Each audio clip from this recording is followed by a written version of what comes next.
આભાર સિદ્ધાર્થભાઈ. સિદ્ધાર્થભાઈએ કહ્યું કે ભોગીભાઈ શાંત માણસ. હું ભાઈના ઘરે હું ને રાજેન્દ્ર રહેવા જઈએ એવો એક દિવસ આપણા બધાના ઘરમાં આપણા કુટુંબના એટલા સભ્યો હોય એટલી રસોઈ થાય. ભાઈને ત્યાં એવું નહીં. સવારના ઘરમાં ભાઈ, જીજી, હું ને રાજેન્દ્ર 4 જણા, પણ લગભગ 14 થી 15 માણસની રસોઈ થાય. કારણ કે અણધાર્યા ઘણા બધા મહેમાનો આવતા જતા સતત રહેતા. એક દિવસ ભાઈએ મને સવારમાં ઉઠાડી, એટલે સવારમાં ઉઠીને બધું પત્યું એટલે મને 4 મોટી થેલી, ખાસી મોટી 4-5 થેલી આપી દીધી. અને મને કે દક્ષા હવે તારે જવાનું છે. એટલે મેં તો ક્યાં જવાનું છે ભાઈ?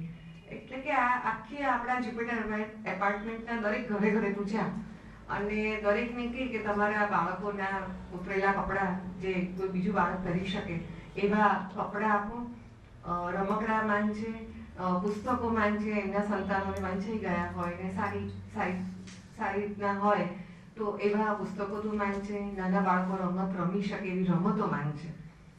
અને કોઈ પૂછે તો કહે છે કે ભાઈ અને જીજીએ મોકલ્યા છે. મેં કીધું ભલે. પછી હું તો લગભગ 2 કલાક બધા ફ્લેટે ફરી અને 4 ને બદલે 6-8 કોથળા મારી પાસે થઈ ગયા. પહેલે વાળો જવાનું પણ મુશ્કેલ. પેલા પગીએ મદદ કરી અને પછી બધા લાવ્યા, ઘરમાં બધું મૂક્યું. બપોરના સમયે ભાઈ કીધું ચાલો રક્ષા હવે આપણે બધું છૂટું પાડીએ. એટલે પુસ્તકોમાં વય મર્યાદા પ્રમાણે પુસ્તકો છૂટા પાડ્યા કે 1 થી 4 ધોરણના બાળકો કોઈ વાંચી શકે, 5 થી 7 કયા વાંચી શકે, 7 થી 10 વાળા વિદ્યાર્થીઓ કોઈ વાંચી શકે. એમ વય જૂથ પ્રમાણે પુસ્તકો, રમકડા, કપડા, રમતો બધું છૂટું પાડ્યું, બધું ગોઠવી દીધું અલગ થેલામાં. મને એમ કે વાત પતી ગઈ હશે અને વાત મેં એવું માની લીધું. બીજે દિવસે સવારના ભાઈએ કહ્યું કે, અને જીજીએ પણ કહ્યું કે આજે 20 જણની રસોઈ કરવાની છે. ઘરમાં 4 અને 20ની રસોઈ. એટલે મને હતું કે કોઈ મહેમાન આવવાના હશે. 20ની રસોઈ તૈયાર થઈ ગઈ. 12-12:30 વાગતા હતા. એટલે ભાઈએ ને જીજીએ મોટા ટિફિન કાઢ્યા. એકમાંથી 4 જણ જમી શકે એવા 4 ટિફિન નીકળ્યા. બધી રસોઈ 4 ટિફિનમાં ભરાઈ ગઈ. 4 ટિફિન થેલીમાં મુકાઈ ગયા. અને પેલા જે ગઈકાલે રમકડા, પુસ્તકો ને બધું આવ્યું તો એના પણ થેલા તૈયાર હતા. એટલે ભાઈએ કહ્યું કે હવે તું ને જીજી બંને જાઓ છો કેન્સર હોસ્પિટલમાં, બાળ વિભાગ છે ત્યાં આગળ. અને હું ને જીજી જે કેન્સર હોસ્પિટલના બાળકો છે એમની માટે, એમના માતા પિતા માટે ટિફિન લઈને ગયા હતા. અને જે નાના બાળકો હતા એ લોકો માટે રમકડા, પુસ્તકો વગેરે લઈને ગયા એમ. અને બાળકો બહુ પ્રસન્ન થયા. પછી જીજીએ મને કહ્યું કે જે થોડાક સમજી શકે એવી ઉંમરના બાળકો છે એની પાસે તે બેસીને થોડી વાર્તાઓ વાંચ તો આ લોકોને જીવને સારું લાગશે. મેં ઘણી બધી વાર્તાઓ વાંચી. પછી મને કહે કે તને બાળગીતો તો આવડતા હશે. ત્યારે મારે 2માંથી એક દીકરીનો જન્મ નહીં થયેલો, પણ મેં તો ક્યાં જીજી મને ફાવશે, વાંધો નથી. અને પછી અમે બધા બાળકોએ ભેગા થઈને થોડાક ગીતો ગાયા, બાળ ગીતો ગાયા. એટલે ભાઈનો પ્રકૃતિ, એમનો જીવ સંત જીવ, એક પોતાનું જ વિચારે નહીં પણ છેક દૂર રહેલા આવા શ્રમ મંદિરમાં પણ સેવાઓ આપતા. રક્તપિત્તીય જે હતા ત્યાં પણ જીજી જતા અને સેવાઓ આપતા. એટલે કેન્સર હોસ્પિટલમાં જવું, એમના માતા પિતા, એમના બાળકો, આ બધા જ વિશેની સાચી નિસ્બત ધરાવતા એવા આ ભોગીભાઈ હતા.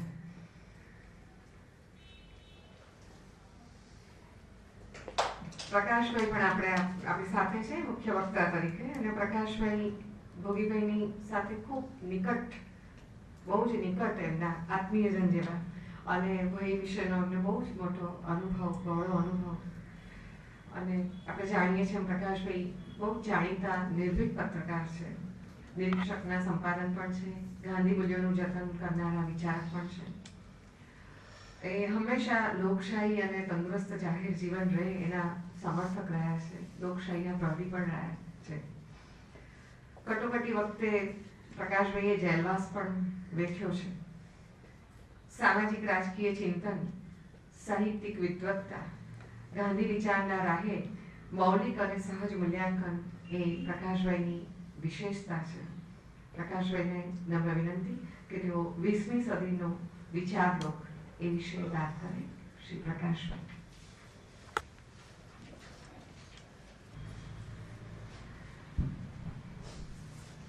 મિત્રો, આપણા હોમ કોમ્યુનિકેશન્સ વાળા મનીષભાઈએ જ્યારે મને આ યોજવાની વાત કરી ત્યારે મેં એકદમ જ દોડતાને ઢાળ મળ્યો હોય એમ સ્વીકારી દીધું. કારણ કે હોમને ખબર નથી, પણ હવે હમણાં જરા યા હોમમાં છે.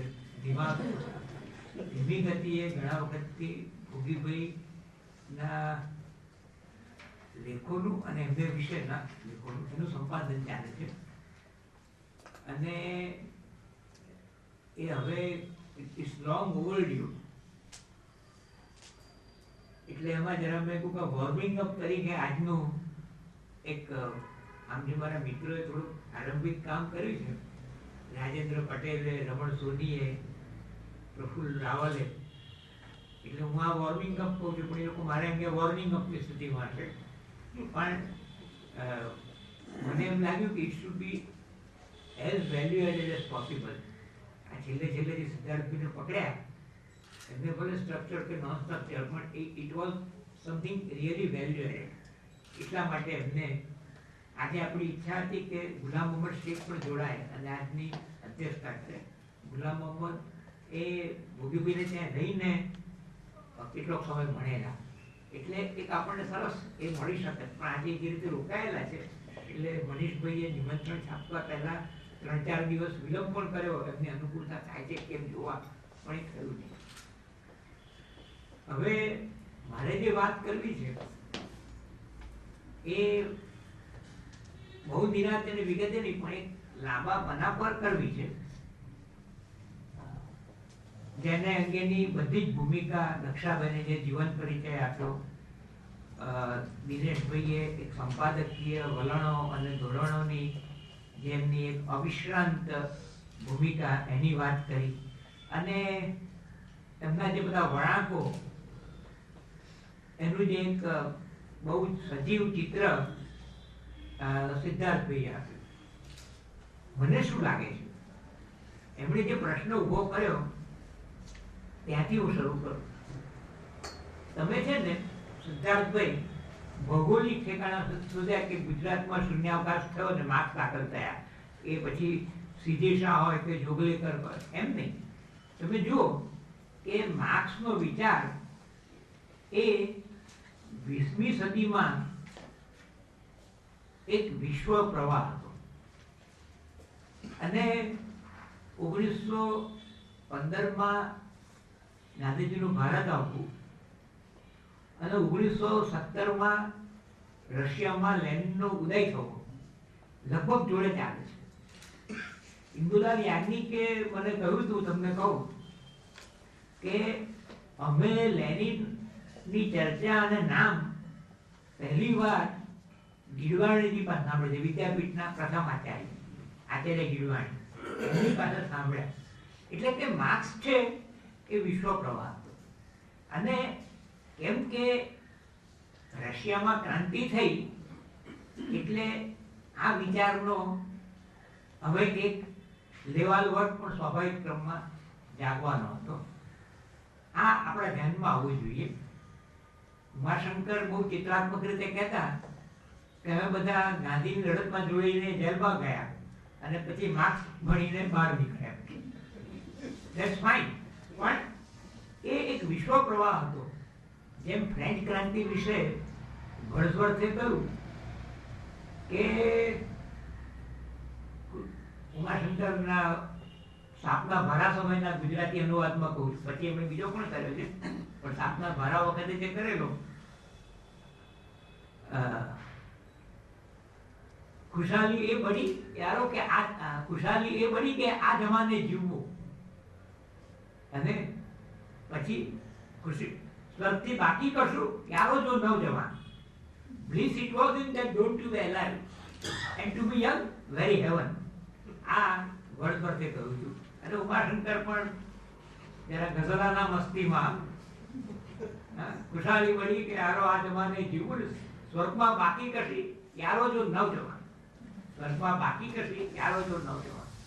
આ એ જે મૂળ ફ્રેન્ચ ક્રાંતિ વખતનો જે વર્ડસવર્થે પકડ્યો, એવો જ એક મૂળ એવો જ એક મિજાજ એ 20s અને 30sમાં વિશ્વ સ્તરે માર્ક્સનો હતો. એને સમાંતર ધારા પેલે છેડેથી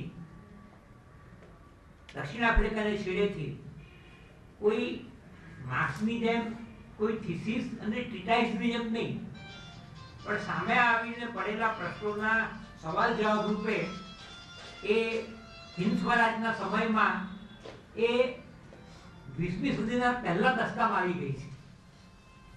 એટલે જ્યારે ઉમાશંકર જોશી, મનુભાઈ પંચોળી, ભોગીલાલ ગાંધી 1911, 1914, 1911માં ઉમાશંકર અને ભોગીભાઈ, 1914માં દર્શક મનુભાઈ પંચોળી, 1911-14ના ગાળામાં ને એ અરસામાં શ્રીધરાણી, પ્રહલાદ પારેખ, ખુશ્બો પર અંધકારના કવિ. તમને વહેમ સરખો ના આવે કે પ્રગતિશીલ લેખક સંઘમાં આવશે, અને તમને વહેમ સરખો ના આવે કે એને લખ્યું હોય કે અમે તો વસ્ત્રના વણનાર છીએ, ખાણોના પૂજનાર થઈએ. તો આ એક વિશ્વ પ્રવાહ હતો, અને ગાંધીમાં ઉછર્યાથી આ પ્રવાહની હાલત ન લાગવી એવું કોઈ કારણ નહોતું, બલકે ગાંધીને કારણે જે સુકુમાર બનેલું અને સંવેદનશીલ બનેલું જે હૃદય, એ હૃદયમાં માર્ક્સનો જે એક સમાનતાલક્ષી પરિવર્તનનો એક ક્રાંતિકારી અપીલ, એનાથી એના સંસ્કારો ન જીવવા નહીં, એ સંસ્કારો જીવવાની એક પૂરી ભોય પણ હતી. આ એક શૂન્યાવકાશનો નહીં પણ વિશ્વ અવકાશનો ગાળો છે. એ આખો અવકાશ એટલો મોટો છે, શૂન્યાવકાશ નહીં પણ વિશ્વ અવકાશ, અને એમાં માર્ક્સનું આવવું એ એક સ્વાભાવિક જેને કહીએ એ રીતનું છે, અને એને કારણે જીલાવું એ પણ સ્વાભાવિક છે. એમ તમે કહી શકો, એવો પ્રશ્ન તમે કહી શકો કે ભાઈ ગાંધીમાં જે લોકો ઘડાયા એ કેમ માર્ક્સ વળી થયા? ભાઈ ગાંધીમાં જે ઘડાયા તેને પણ મગજ હતા એટલે બદલી શકતા હતા. Had that been a case of washable brains, તો એ માર્ક્સમાં જવાનું નહોતા. Had it been a case of again a brain wash, તો એ માર્ક્સમાંથી ગાંધીમાં આવવાના નહોતા પાછા. એમ નથી. ઇતિહાસમાં તમે સોવિયત રેજીમ કે અમેરિકન રેજીમ એને સામસામા મૂકી શકો છો, પણ લોકશાહી કે માર્ક્સનો વિચાર કે ગાંધીનો વિચાર એ સામસામા નથી. એકબીજાની જોડે એક ક્રિએટિવ ઇન્ટરેક્શન કરે છે, અને 20મી સદી એનો જો વિચાર કહું છું તે આ ક્રિએટિવ ઇન્ટરેક્શનમાં છે, અને એના એક દાખલા તરીકે હું ભોગીલાલને કહું છું. Many things we don't realize. Gujarati નવલકથા એના આપણે ખાના પાડે છે, અને બધી વાત સાચી છે કે ઘોડદરામે એ પકડ્યું, પછી છે તો ગુજરાતનો નાતો વળાંક, માનવીની ભવાઈનો વળાંક, જેમ તો પીધા છે નો એક પેલો એ રીતે આપણે જોઈએ છીએ. પણ ગોર્ધન રામે, we have not applied our mind to this. Gordhan રામે સાક્ષર જીવનનો જે આદર્શ મૂક્યો, ચિતર્યો, એ પોતપોતાની રીતે દર્શક ઉમાશંકર અને ભોગીભાઈ એનામાં કર્મ અને જ્ઞાનનું સાયુજ્ય કે જુગલબંધી એ રીતે આવ્યો છે. તમને વહેમ સરખો ના આવે કે ગોર્ધન રામની પરંપરામાં ઉમાશંકર, ભોગીલાલ અને દર્શક પણ છે. આ આપણા સમયમાં બોલવાનો ભાગ મારે ભાગે આવ્યું છે, પણ સૌથી પહેલું અવલોકન ઉમાશંકરનું પોતાનું છે. 1944માં તાપી તટે માંડવી, એમાં એ દીપ નિર્વાણની પ્રસ્તાવના લખે છે. ઉમાશંકર. અને તે વખતે કે છે કે આ મનુભાઈમાં કંઈક એવું છે, આમ શીર્ષક તો સરસ છે બિલકુલ, જે સરસ્વતીની પ્રસ્તાવનામાં નવલ ગોળગરા પોતાની ભૂમિકા સ્પષ્ટ કરવા માટે બે શબ્દો જે વાપર્યા છે, મનભર અને મનભર, એ જ શીર્ષક ઉચકીને ઉમાશંકરે એ મૂક્યું છે. અને વાત કરતા કરતા હજુ ધેર તો પેલા જેનો પહેલો ભાગ આવ્યો નથી. અને 1944માં ઉમાશંકર નોંધે છે કે સાક્ષર જીવનનો જે આદર્શ છે એની પરંપરામાં, અને આપણે ગોળગરામને એક્ટિવિસ્ટ કલ્પી શકતા નથી, કારણ કે આપણે જાણતા નથી કે નિવૃત્ત થયા પછી પણ એ પોલીસ કમિશન સામે જુબાની આપવા ગયા હતા. એમણે જે જીવનનો આદર્શ હતો સાક્ષર જીવનનો, એમાં કોઈ જગ્યાએ કર્મની કોઈ ભૂમિકા હતી. કદાચ આપણને એટલી સ્ફૂર્ત ના થાય અથવા એની અગ્રતા, એનું મિશ્રણ, સમન્વય ઓછો વધતો હોય. બટ આખું સાહિત્ય, હવે હું ને તમે ઈચ્છીએ તો આ નવલકથાઓને સામસામી મૂકવાનો વ્યાયામ કરીએ. હું ને તમે ઈચ્છીએ તો આ બંનેના વ્યક્તિત્વ અને બંનેના પાત્રોને સામસામ મૂકવાનો પ્રયાસ કરીએ. But all sad and done, there એક ક્રિએટિવ ઇન્ટરેક્શન છે અને એક અંતઃસ્તરવાણી છે. એટલે ઉમાશંકરને માર્ક્સનું અસર હોવી, ઉમાશંકર, દર્શક અને ભોગીભાઈ, આ ત્રણેયની જે ખૂબી છે, આપણા છોકરાઓ પહેલા હવે તો વાપરતા છે કોલેજમાં આપણા કોમ્યુનિટી એમ કે, એ જે ખૂબી છે એ ખૂબી શું કે આપણને ખબર ન પડે અને કોઈ વાર એમને પણ ન રહે એ રીતે એમણે માર્ક્સને ગાંધી સાથ કર્યા છે અને ગાંધીને માર્ક્સ સાથ કર્યા છે અને બંનેને આત્મસાત કર્યા છે. We don't realize this. આપણે છે કે સોવિયત રેજીમ, અમેરિકા અને આ બધા એને સામસામા મૂકીને વિશ્વના પ્રવાહોને જોઈએ છીએ. હમણાં છેલ્લા 2 વર્ષથી એરિક હોઝબોમની વાત હું હંમેશા કરું છું કે હોઝબોમ આપણો મોટો માર્ક્સિસ્ટ હિસ્ટોરિયન, એને છે તે એક લોંગ 20th સેન્ચુરી અને લોંગ 19th સેન્ચુરી અને શોર્ટ 20th સેન્ચુરી એમ ચિત્ર આપ્યું છે. લોંગ 19th સેન્ચુરી એટલે ઔદ્યોગિક ક્રાંતિ, કમ્યુનિસ્ટ મેનિફેસ્ટો અને ઓલમોસ્ટ ફર્સ્ટ વોર સુધી. અને ફર્સ્ટ વોર સાથે જે નવી દુનિયા આવી, તરત પાછળ રશિયન રેવોલ્યુશન અને 1990માં સોવિયત સામ્રાજ્યનું વિઘટન અને ગોર્બાચોવ અને પેરેસ્ટ્રોઇકાને પીરિયડ. એટલે એ 1914 કે 17 થી 90 સુધીનો પીરિયડ એ શોર્ટ 20th સેન્ચુરી છે. અને ઔદ્યોગિક ક્રાંતિ, ખાસ કરીને 19મી સદી, અને એમાં કમ્યુનિસ્ટ મેનિફેસ્ટોથી માંડી અને જે ફર્સ્ટ વોર સુધી આવતા સુધી એ લોંગ 19th સેન્ચુરી છે. હજુ કેમ કે આપણે બધા થીસીસ બહાદુરો નહીં અને ગાંધીજી તો બિલકુલ નહીં, એને કારણે most of us have failed to realise and appreciate કે આ લોંગ 19th સેન્ચુરી અને શોર્ટ 20th સેન્ચુરી, એમાં એક હિસ્સો બહુ નોંધપાત્ર એ ત્રિખંડ દરામાં ગાંધીનો વિચાર છે. ઇંગ્લેન્ડમાં, દક્ષિણ આફ્રિકામાં અને ભારતમાં, એશિયા, યુરોપ અને આફ્રિકા, ત્રિખંડ ધરા. અને એની અંદર એમનું પ્રફુલ્લન અને વિકસન થયું છે. અને એ ગાંધી, એણે કોઈ થીસીસ લગ્યા વગર અહીં આગળ વિચારની રૂપ, જીવનની રૂપ એ બધું બદલતા ગયા છે. એટલે આ આપણા ખ્યાલમાં નથી આવતું. હું એમ માનું છું કે એ તો નહીં થા, જે કૌતુક કરવાનું હોય, દરેક પ્રકારના કૌતુક થઈ શકે. ધનવંત ઓઝા સાથે એકવાર રણદીવેને મળ્યો અને રણદીવેને મેં વાત કરી કે ભોગીલાલ ગાંધી તો સામ્યવાદી પક્ષના છે, કેન્દ્રીય એમાં સુધી મુખ્ય પ્રકાશન સંસ્થા સુધી પહોંચેલા. મેં કહ્યું કે આમ મારો તો તમારા બધા વિશે બહુ નજીકથી હું જાણું એ મારા વડીલ મિત્ર ભોગીભાઈને કારણે. તો પહેલું જ વાક્ય મને રણદીપે એમ કહ્યું કે I always thought that Bhogi will not continue with us. You came, sir. You know, he had this damn Gandhi virus. તો સર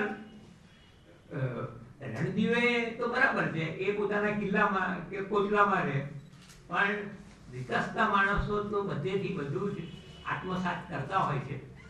પણ ખૂબી શું છે, એક બીજી વાત કે આ વિશ્વનું વિચાર વિશ્વ, એમાં ગાંધી અને માર્ક્સ અને લોકશાહી વિચાર, આ બધાની વચ્ચે જે એક માત્ર જુગલબંધી નહીં, એક સંકરણ થયું, ક્રોસબ્રીડ થયું, એ અસાધારણ થયું. અને એ છતાં તમે પરિભાષાની ચર્ચા કરો તો ઉમાશંકર છે એ જરા આમ કન્સીટમાં, આમ છે ને જલ્દી એ ચોક્કસ એ પ્રમાણે બોલે નહીં. એમનામાં એક વિચાર વિવેક નો વણિક વ્યાપાર બી ખરો, જ્યારે પિત્ત પ્રકૃતિનો ઉદ્રેક ના થયો હોય ત્યારે. અને એ વખતે એ કદાપી વિચારધારાકીય ચર્ચામાં અનિવાર્ય ના હોય ત્યાં સુધી કેટલાક સ્ટેટમેન્ટ ન પણ કરે. જ્યારે ઉમાશંકર થી વિપરીત દર્શક અને ભોગીભાઈ, એમની ખૂબી એ કે સ્ટેટમેન્ટ કરે અને આંકડા કરે અને એમ કહીને ઉભા રહે અંતિમવાદી સ્ટેટમેન્ટ કે માર્ક્સને અને સૌંદર્યશાસ્ત્રને શું, માર્ક્સને એસ્થેટિક્સ શું. આ તમને દર્શક આવું કે ભોગીભાઈ ને સર્વોદય તરફ વળ્યા પછી રજનીભાઈને રસ પડશે. સૌથી વધારે સમાધાન જે ચિત્તનું મળ્યું એ ચર્ચામાં એ દાદા ધર્માધિકારી જોડે, અને ઘણું વધારે, અને અમુક પ્રકારે જે પ્રકાર જોડે જૂના સમાજવાદી તરીકેની જે માયા અને ખેંચાણ, પણ દાદા ધર્માધિકારી જોડે ભૌતિક. પણ ભોગીભાઈ હંમેશા કે આ દાદાનું શું છે કે માર્ક્સની પરિભાષા ઘણી વાર જેમની તેમ વાપર્યા કરે છે. એટલે એ એમને પણ ભોગીભાઈ ને આપણે જો પોતાને ખોતરીએ તો એમણે બધું આત્મસાત કર્યું છે, પકડાઈ જાય, પણ એ સમાન પણ ના હોય. પણ એમને પરિભાષામાં વિચારે ત્યારે કે આ દાદા છે તે આપણા માર્ક્સના શબ્દો વાપરે છે, બરાબર નથી, એમ કે ગેરસમજ થાય એનાથી. હા, એ થાય, પણ તમે આત્મસાત તો કર્યું જ છે, જુઓ, તપાસ કરો. આ એક તપાસનો વિષય છે. દર્શક માર્ક્સ શું ને એસ્થેટિક્સ શું એમ કહે છે, પણ તમે ભેજની ભીતું વાળા મેઘાણી પરના વ્યાખ્યાનો વાંચો, એમણે કેટલો બધો માર્ક્સ અને માર્ક્સીય સમાજશાસ્ત્ર એને કેટલું બધું આત્મસાત કર્યું છે. અલબત્ત વર્ગ અને વર્ણનો બે જુદી વસ્તુ છે, અને એ બે જુદી સોસાયટી છે, વર્ગીય સમાજ અને વર્ણીય સમાજ. પણ એમણે માર્ક્સમાંથી કેટલું બધું લીધું હશે. એટલે પેલું પ્રી-ડાયજેસ્ટેડ ફૂડ કે અનડાયજેસ્ટેડ ફૂડના અર્થમાં નહીં, આત્મસાત કરીને કે આ ગાંધીએ આપેલી દ્રષ્ટિમાં આ બધું કેવું બેસતું જાય છે. અને માર્ક્સથી ગભરાવું શું કામ? તમે આપણે કે તે સ્થાપિત સોવિયત પ્રચારકોને જોઈએ, બિચારા તો હવે ઇતિહાસ વસ્તુ છે, પણ છતાં જોઈએ કે બીજા કોઈને જોઈએ એમ નહીં. તમે માર્ક્સના વિચારને તપાસો, એના જુદા જુદી છટાઓમાં જાઓ, વિશ્વમાં ક્યાં ક્યાં કેવો જિલ્લા લોકશાહી સમાજવાદની ચર્ચામાં માર્ક્સનો ફાળો, આ બધું જ્યારે જોઈએ ત્યારે જુદી રીતે વિચારી શકાય. એટલે એ રીતે આ બિઝનેસનો જે વિચાર લો, એમાં જે મોટામાં મોટી ઘટના, હું ભોગીભાઈ અને અમે જનતા મોરચાના અમારા દિવસો અને લોક સંઘર્ષ આ બધી ચર્ચા નહીં કરું. બહુ આશ્ચર્યકારક વસ્તુ તો જે ઇન્દિરાજી કયા માર્ગે એ પુસ્તકનો ઉલ્લેખ દિનેશભાઈ કર્યો, એ કટોકટી વખત પહેલા લખેલું 1970માં કોંગ્રેસના ભાગલા વખતે. અને એમાં ભોગીભાઈ સ્ટેજીસ બતાવે છે કે આમાંથી શું થાય અને આમાંથી કેવી રીતે સન્મુખાત્યાર થઈ આવે. આ ભોગીલાલ ગાંધીનું 1969ના બિલકુલ જાણે લોજિકલ સ્ટેપ્સ અમે લખી રાખ્યા હોય અને ઇન્દિરાજી પછી વાંચીને કરવાના હોય એવી રીતે. એટલે એટલે એ ભોગીભાઈની એક પકડ હતી. અને પછી અમારા જયપ્રકાશ જોડેના કામના પ્રસંગો આવ્યા, જનતા મોરચાના આવ્યા, અને રજનીભાઈ ગુજરાતના મિત્રો એકવાર કાંતિભાઈ જોડે જયપ્રકાશ જોડે બેઠા હતા. ભોગીભાઈ તબિયતને કારણે આવી શક્યા નતા, પણ દિલ્હી ગાંધી પ્રતિષ્ઠાનમાં, અને ઇન્દિરાજીની સામે એક પેલું વાતાવરણ થતું હતું.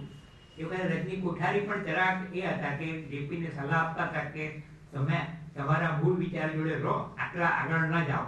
એ લોકશાહીની જોડે હતા. કોઠારી પણ જેપીને જરાક વાર્તા હતા. અને અમે બેઠા જ્યારે રાધાકૃષ્ણની રૂમમાં, અથવા પેલી રૂમમાં, ત્યાંથી પછી રાત્રે બીજે કે પછીના વર્ષે જેપીને ઉપાડી જવાના હતા. તો ત્યાં આગળ કાંતિભાઈએ બહુ સરસ રીતે જયપ્રકાશજીને છે તે એમના વિચારોનો સાર આપ્યો. જયપ્રકાશજી એમની હંમેશના પદ્ધતિથી એકી એશે પિતા હોય એમ સાંભળી રહ્યા. હવે ભોગીભાઈ અને હું જે વાત કરતા હતા તે જુદી હતી. અને કાંતિભાઈનું સ્ટેન્ડિંગ અને સ્ટેચર તો સામાન્ય. જયપ્રકાશજીએ ઇન્દિરા ગાંધીને પત્રમાં લખ્યું હતું કે તને મારા વિચારો ખ્યાલ નથી આવતું.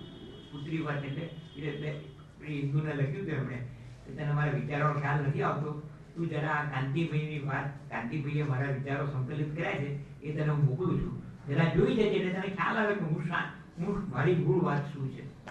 પણ હવે જે અમે 74 ઉતરતા જે લાઈન પર આવી ગયા હતા એ તો એક જુદી એ હતી.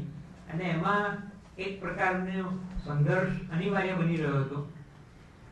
એ વખતે કાંતિભાઈએ પોતે જે ચોપડી સંપાદિત કરેલી, જે શ્રદ્ધેય હતી અક્ષરશઃ, એ ધોરણે બોલતા હતા. બધું સાંભળી રહ્યા પછી જયપ્રકાશે કહ્યું, હા કાંતિ, લેકિન મેં વહાં સે આગે નિકલ ગયા. હા, તો એ જે આગે નિકલ ગયા એ જયપ્રકાશ જોડે ભોગીભાઈનો નાતો હતો કે જે એક જ્યારે કન્ફ્રન્ટ કરવાનું આવે ત્યારે કન્ફ્રન્ટ કરી શકે. અગેન ભોગીભાઈ પરિભાષાની તો સ્વીકારે નહીં, પણ જયપ્રકાશે કહ્યું હતું કે એટલે ભોગીભાઈનું નામ લઈને કહ્યું હતું. અને વાક્ય એમણે બોલવા માટે લખ્યું હશે એટલે મારું પેડ વાપર્યું હતું અહીંયા કાંકરિયાની સભામાં. અને એમ કે ભોગીલાલ ગાંધી शायद सम्मत नहीं होगे, लेकिन मैं अपने को महात्मा गांधी और लेनिन का संगम समझता हूँ. હવે આ પણ એટલે મારો કહેવાનો ભાવ એ છે કે સિદ્ધાર્થભાઈએ જે પ્રશ્ન ઉભો કર્યો એ પ્રશ્ન જરા જુદી રીતે જોવાની જરૂર છે.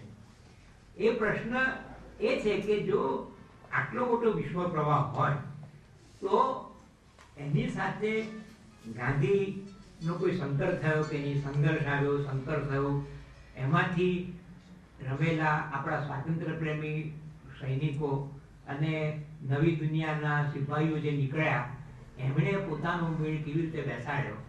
એટલે જે ચોકઠાબંધ સામસામું છે, એટલે ચોકઠાબંધમાં તો ભોગીભાઈ હતા જ નહીં. આમ જુઓ તો એ ચમત્કારનું વિજ્ઞાનની જે ચર્ચા છે, પણ એક નહીં, પ્રોપર સાયન્સની ચોપડીમાં આ જીવ વિજ્ઞાનમાં તમે આ ચર્ચા ના લાવી શકો. એમ કે એ રચો અને પ્રાણીજીવન બંને અમને જે રીતે પ્રાણીજીવન પાઠક તો ચૈતસિક બાબતોના અભ્યાસી હતા, પણ એ પણ આમાં તો પણ ભોગીભાઈમાં એક પ્રકારનું ઓપનિંગ હતું, એક ખુલ્લાપણું હતું.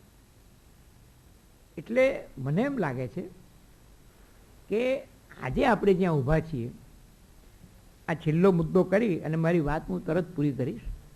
આજે આપણે જ્યાં ઊભા છીએ એ બહુ વિલક્ષણ સમય છે અને ઉમાશંકર, ભોગીભાઈ અને દર્શક એ એમાં આપણને ખૂબ જ મદદરૂપ થઈ શકે એમ છે. એ વિલક્ષણ સમય શું છે કે લોકશાહીની આખી જે યાત્રા એમાં 1991માં આપણે ત્યાં જે નીતિ આવી, દાખલ થઈ, મનમોહનસિંહે દાખલ કરી અને એના લાભાર્થીઓ નરેન્દ્ર મોદીની જાનમાં છે બધા. હા, એ જે આખી નીતિ આવી એમાં સમાજ સંદર્ભ, સામાજિક નિસ્બત અને જે અર્થચિંતનના કેન્દ્રમાં મનુષ્ય નથી તે અર્થશાસ્ત્ર નહીં પણ અનર્થશાસ્ત્ર છે એવી સાદી ગાંધીની સમજ એની બાદ બાકી છે, જે લોકશાહી સમાજવાદમાં નથી થતી, આમાં થાય છે. એટલે લોકશાહી સમાજવાદ અને ગાંધી વિચાર આ બેને લાગુ પાડી અને અત્યારના આર્થિક પ્રવાહોની ચર્ચામાં આપણે જઈએ તો આપણી કન્સન્સ છે તે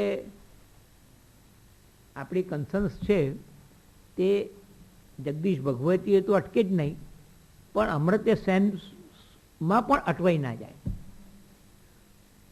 અમર્ત્ય સેન પણ ક્ષેમ કલ્યાણ બધા પર ભાર મૂકવા છતાં, એમ્પાવરમેન્ટ પર ભાર મૂકવા છતાં અમર્ત્ય સેન પણ આખરે તો બજાર સ્કૂલમાં છે. બજાર કૈવલ્યવાદ. માર્ક્સને નામે સોવિયત જે રાજ્ય કૈવલ્યવાદ આવ્યો નથી જોઈતો, તો તમારે નામ આવેલો બજાર કૈવલ્યવાદ અમારે જોઈએ છે, નથી જોઈતો. આ બજાર આ કૈવલ્યવાદ એ શબ્દો બંગાળીમાંથી શીખ્યો. અબુ સદ અયુબની ચોપડી નગીનદાસ અનુવાદ કરતા હતા ત્યારે એમણે મને આ શબ્દો અબુ સદ અયુબે સૌંદર્યશાસ્ત્રની ચર્ચામાં આ કલા કૈવલ્ય અને નીતિ કૈવલ્ય એમ પ્રયોગ કરેલો. એમાંથી હું શીખ્યો કે આ બાજુ એક રાજ્ય કૈવલ્યવાદ છે, પેલી બાજુ એક બજાર કૈવલ્યવાદ છે. તો રાજ્ય કૈવલ્ય પણ નહીં, બજાર કૈવલ્ય પણ નહીં.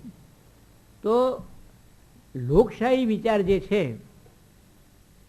એને તમે વેસ્ટને સમજાય તે રીતે લોકશાહી સમાજવાદ અને આપણને પકડાઈને આપણી પાસે એક વિશેષ વાત છે તે ગાંધી વિચાર, એની જો એક સરખી એનું સંકરણને કલમ થાય, આજે જે વિકાસ છે એ વિકાસ નકામો કયા અર્થમાં છે? બે શબ્દો મેડિકલ સાયન્સની સમજ વગર એક શબ્દ હું વાપરું, એટ્રોફી, અને મેડિકલ સાયન્સની પૂરી સમજ વગર, પણ રજનીભાઈ જેવા કોઈ વાર સમજાવશે નિરાતે, પણ અને વિચારોના વૃંદાવનમાં ગયા વગર સમજાવશે.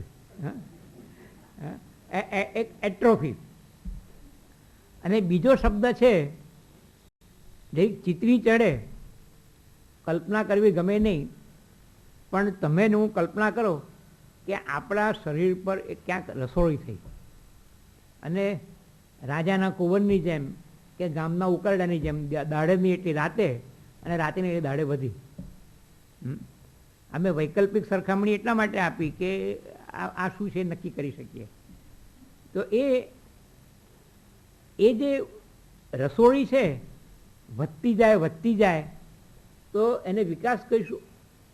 જો રસોઈ એ શરીરનો વિકાસ ન હોય તો જોબલેસ ગ્રોથ એ તમારો વિકાસ છે? આ પ્રશ્ન ગાંધી ઊભો રહીને પૂછે. વોલ સ્ટ્રીટ અંગેનો જે કેમ્પેઇન ચાલ્યો, ઓક્યુપાય વોલ સ્ટ્રીટનો, એની બહાર કાર્ટૂન હતું ગાંધીનું કે એ હોત તો અહીંયા હોત. માર્ક્સ તો હોય જ, પણ ગાંધી પણ તમે જાઓ ક્યાં?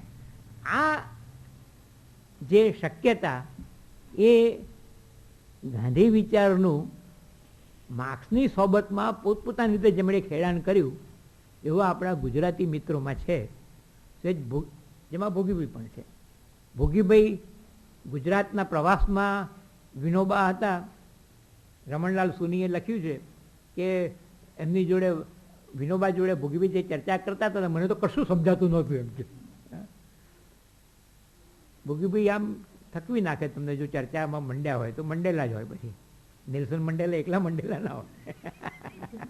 ચુની કાકામાં પણ એક ગુણ હતો. એક ડીકે બરુઆ પાસેથી એકવાર આગ્રહ કરીને એ સરોદય વિશે બોલ કરીને ચર્ચા કરીને 500 રૂપિયા લઈ આવેલા. એટલે મેં કહ્યું કે તમારાથી જાન છોડાવવા એને બિચારા આપ્યા હશે. પણ આ ભોગીભાઈ કે આ બધા એમણે જે એક મુદ્દો કર્યો જે દર્શકમાં બહુ સ્પષ્ટ દેખાય છે અને એ 1945માં દેખાય છે. જે ઉમાશંકરના કન્સિટમાં કે ભોગીભાઈ ક્યારેક પેલા આમ એક છેડો પકડીને ચર્ચામાં ગયા હોય ત્યારે સ્ફૂટ ના થાય એ બહુ હસ્તારંતા દર્શકની બે વિચારધારામાં સ્ફૂટ થયેલો છે. અને 1945માં અને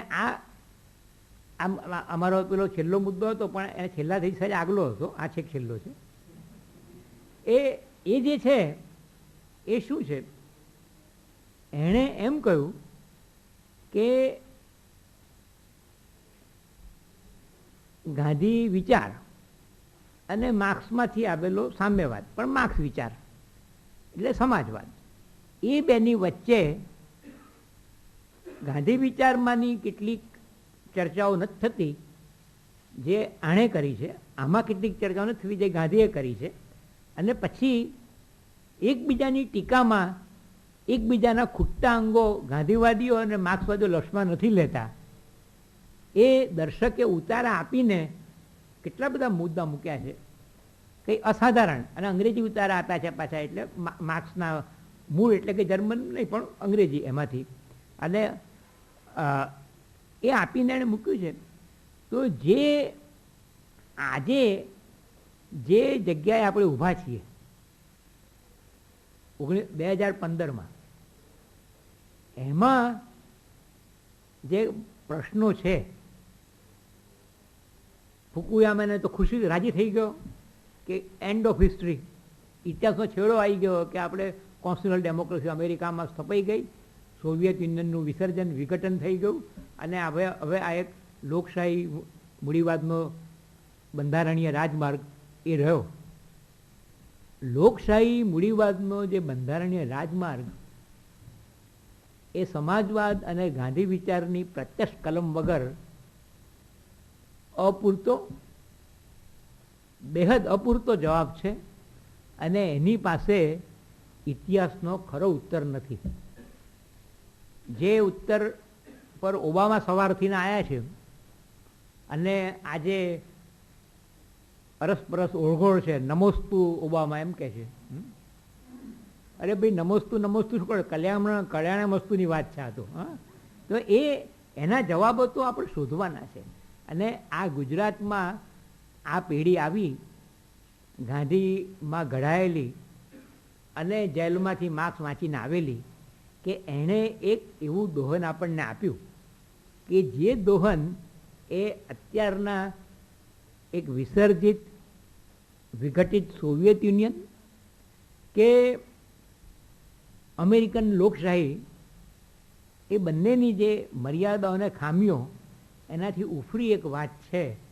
આ રીતે આપણે એ ધારામાં જેમ રાષ્ટ્રીય સ્તરે આપણે જયપ્રકાશ અને કૃપાલાણીને પોતપોતાની જોઈએ છીએ, લોહિયાને જોઈએ છીએ, એમ આપણે ગુજરાતમાં ગાંધી, એમાંથી ઉમાશંકર, દર્શક અને ભોગીભાઈના કામને જોઈએ તો આપણને સમજાય કે આપણી પાસે જવાબ છે, પણ બકરાને એને ગળે બંધાયેલું રતન ખબર ના હોય એવી આપણી સ્થિતિ છે. એટલે એ તો બરાબર છે, એ આપણી ખૂબી લીટી છે. પણ બે વિચારધારાનો જે મેં ઉલ્લેખ કર્યો, અક્ષરશ છે એક છેલ્લો, પણ હજુ એ વાત પૂરી નથી કરી, એટલા પૂરતી ચાલુ, એ 2 લીટીમાં 3 લીટીમાં પૂરી કરું કે એમાં એમણે આ જે સમાધાન, અને એક રીતે નાનાભાઈની પ્રસ્તાવના વાંચો એની તો પણ ઇટ ઇઝ એજ્યુકેટિવ. નાનાભાઈનું પોતાનું કેટલું ભણતર થયું છે તમને સમજાય એમાંથી, કારણ કે ઉપનિષદોમાં રમેલા હતા, મહાભારત ને રામાયણના પાત્રો જોડે હતા, પણ આ નવા સમયને સમજવામાં એમને જે વટલા તબક્કા વટાવવાના હતા એ સંક્રાંતિમાં તો દર્શક જેવા ઘણાનો ફાળો છે, દર્શકનો સવિશેષ. આ તો ગાંધીજીનો સૌથી મોટો, ગાંધીજી બધાને બગાડે, એમાં કંઈ યુ આર હેલ્પલેસ, એ બિચારો એ હેલ્પલેસ ને આપણે હેલ્પલેસ. પણ એ છે એ જે બે વિચારધારામાં 1945માં એટલા માટે કહું છું કે જે વર્ષે ગાંધીજીએ ચેલેન્જ કરી છે, એ ચેલેન્જ જવાહરલાલને કરી છે કે મેં તને મારો વારસ કયો છે, આવો આપણે આપણા મતમુદ્દો ખુલ્લામાં ચર્ચી લઈએ, લોકો ભલે સમજી લે એમ કે. 45માં જેનો પૂરો જવાબ જયપ્રકાશે આપ્યો નથી, અરે જવાહરલાલે આપ્યો નથી. લાગણીનો સંબંધ બંને વચ્ચે આજીવન છે, પણ આ ચર્ચા અધૂરી છે. અને એ તો તમે જાણો છો, ગાંધીના ઉપવાસ છેલ્લા જે એ વખતે વગર જાહેર કરે જવાહરલાલ પણ ઉપવાસ કરતા હતા. ગાંધીજી પારણું કરે છે અને એને ખબર પડે છે કે જવાહરલાલ પણ મારી જોડે ઉપવાસ કરે છે, કશું દેતા નથી વડાપ્રધાન નહેરુ. ત્યારે ગાંધીજી કાગળ લખે છે કે હિન્દ કે 100 સાલ જો પારણું કરો, 100 સાલ જો હિન્દ કે જવાહર બને રહો. આ આટલો એક લાગણીનો નાતો છે, લાગણીનો નાતો. અને પણ એણે કહ્યું છે બિલકુલ એમ કે ઝાંક પર થપાટ મારીને ગાંધીએ 45માં કે લાવ આપણે બે ચર્ચા કરી લઈએ એમ કે તું આ કહે છે અને હું આ કહું છું એમ કે. તો જે બે છેડા દેખાય છે એનો જવાબ તો આ સમાજવાદીઓની સ્કૂલે આપી દીધો છે, દર્શકે આપ્યો. મહારાષ્ટ્રમાં આચાર્ય જાવડેકરે આપ્યો, દર્શક કરતાં પણ વધારે સચોટ અને સટીક. અને એમણે તો આખી ગાંધીને લઈ અને સત્યાગ્રહી સમાજવાદ એવી એક આખી થીસીસ જેને કહી શકીએ એવો અભિગમ એ જાવડેકરે વિકસાવ્યો. તો આ ગ્રાન્ડ ટ્રેડિશનમાં આપણે ભોગીલાલ ગાંધીને જોઈએ. મેં ઘણી બધી વાતો નથી કરી, એ તો આ સૂચિત વોલ્યુમમાં મેં કહેલું ને નહીં કહેલું ઘણું આવશે અને પછી મને બાકી રહેશે ત્યારે જોઈશું. પણ એક લાંબા પટ પર આપણે કામ કરીએ એને માટે આ અત્યારે પેલું એક વોર્મિંગ અપ જે કરવું જોઈએ એ કરવા માટે મનીષભાઈએ મોકો આપ્યો. મેં એમને પૂછ્યું કે આ તમને ભોગીલાલ ગાંધી અને પ્રકાશ આ બે પાત્રો કેવી રીતે સૂઝ્યા? ત્યારે એમણે મને કહ્યું કે એમાં મારો કોઈ દોષ નથી, એ રાજેન્દ્ર પટેલ અને સુમન શાહનો છે. તો મેં કહ્યું કંઈ વાંધો નહીં, તો આપણે તો રાજી જ છીએ. અને એ જો દોષ હોય તો સુમન શાહ અને રાજેન્દ્ર પટેલ એમના સાહિત્ય વિચારથી થોડા આઘા પાછા થઈને પણ આવા દોષ કરતા રહો એવી શુભેચ્છા સાથે મનીષભાઈનો આભાર. પ્રકાશભાઈએ બહુ જ મોટા ફલક ઉપર ભાઈને બતાવ્યા, એમનો આપણને ઊંડાણથી પરિચય થયો ભાઈની વિચારધારાઓનો વગેરે. આભાર પ્રકાશભાઈ. અને હવે સૌથી છેલ્લે આભાર વિધિનો સમય થઈ ગયો છે. ઓમ કોમ્યુનિકેશન દ્વારા છેલ્લા કેટલાક વખતથી દિવંગત સાહિત્યકારોની જન્મતિથિ અથવા પુણ્યતિથિ ઉજવાય છે. એ આપણા સૌ માટે આનંદ અને ગૌરવની વાત છે. એ નિમિત્તે આપણે આ બધા જ ભૂલાયેલા મોટા મોટા દિગ્ગજોને આપણે યાદ કરીએ છીએ, એમનું સ્મરણ કરીએ છીએ અને એમાંથી થોડાક પાઠ પદાર્થ પણ શીખીએ છીએ. આભાર વિધિ કરવા માટે હું ઓમ કોમ્યુનિકેશનના મનીષભાઈને વિનંતી કરીશ. મનીષભાઈ.